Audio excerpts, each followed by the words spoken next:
সাম্প্রতিক সময়ে আলোচনার শীর্ষে রয়েছে দেশের একাধিক ঘটনা, কারফিউ, দেশের অস্থিতিশীল পরিস্থিতি, কোটা আন্দোলন, ইন্টারনেট, নিত্যপণ্যের দাম। এসবের মধ্যেও সামাজিক যোগাযোগ মাধ্যমে রীতিমতো ভাইরাল উপস্থাপিকা দীপ্তি চৌধুরী। ভাইরাল হওয়ার কারণ সাম্প্রতিক বিষয়াদি নিয়ে আয়োজিত টু দ্য পয়েন্ট নামে তাদের বিশেষ টকশোর একটি দৃশ্য। প্রাথমিক পর্যায়ে টকশো চলাকালীন একটি ছবি বা স্ক্রিনশট সামাজিক যোগাযোগ মাধ্যমে জনপ্রিয়তা পায়। ছবিতে দেখা যায় অতিথির দিকে তাকিয়ে গালে হাত দিয়ে মুচকি হেসে তাকিয়ে আছেন দীপ্তি। মূল ঘটনা হলো টকশো চলাকালে চলমান আন্দোলনে সহিংসতার বিষয়টি উঠলে বাকবিতণ্ডায় জড়িয়ে পড়েন একজন অতিথি এবং উপস্থাপিকা। তবে বেশ শান্ত মেজাজে পরিস্থিতি সামলে নেন দীপ্তি। অনুষ্ঠানে পুরোটা সময় ধরে অতিথিদের সাথে শান্ত স্বরে কথা বলার চেষ্টা করতে থাকেন। এই ব্যাপারটি নেটিজেনদের মন ছুঁয়ে গেছে।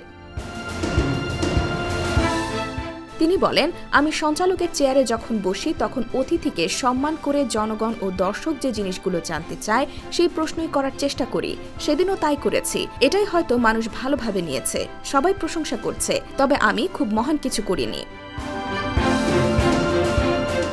ইন্টারনেট সংযোগ বিচ্ছিন্ন হওয়ার কারণে ব্যাপারটি সামাজিক যোগাযোগ মাধ্যমে ছড়িয়ে পড়তে কিছুটা সময় নেয়। বর্তমানে অনুষ্ঠানটির উপস্থাপিকা দীপ্তি চৌধুরী প্রশংসায় ভাসছেন। সোশ্যাল মিডিয়ায় তার প্রশংসা করে অনেকেই এখন স্ট্যাটাস দিচ্ছেন। প্রায় ৪৯ মিনিট পর্বের এই টক শোতে শুরু থেকেই বেশ বুদ্ধিদীপ্ত আলোচনা, উপস্থাপনা, ধৈর্য ও সুন্দর বাচনভঙ্গির কারণে প্রশংসিত হচ্ছেন তিনি। সামাজিক যোগাযোগ মাধ্যমেও ছড়িয়ে পড়েছে অনুষ্ঠানের বিভিন্ন ছোট ছোট ক্লিপ। সেখানে নেটিজেনদের মুখেও শোনা যাচ্ছে দীপ্তির ব্যাপক প্রশংসা।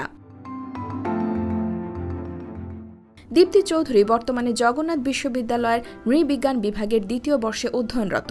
তরুণ এই উপস্থাপিকা মূলত চ্যানেল আইতে কাজ করেন দীর্ঘদিন ধরে। উপস্থাপনা ছাড়াও দীর্ঘদিন ধরে তরুণ উন্নয়ন কর্মী হিসেবে জাতীয় এবং আন্তর্জাতিকভাবে কাজ করছেন। পাশাপাশি তিনি একজন লেখিকাও। ২০২১ সালে অমর একুশে বইমেলায় দীপ্তির লেখা প্রথম বই দীপ্ত কৈশোর প্রকাশ করে মাতৃভাষা প্রকাশনী। তিনি বহুদিন ধরে উপস্থাপনার সঙ্গে যুক্ত রয়েছেন। টকশোর মধ্য দিয়ে আলোচনায় আসলেও তিনি এর আগে মঞ্চ ও টেলিভিশনে দর্শকদের ভালোবাসা কুড়িয়েছেন। IBTV USA, new York.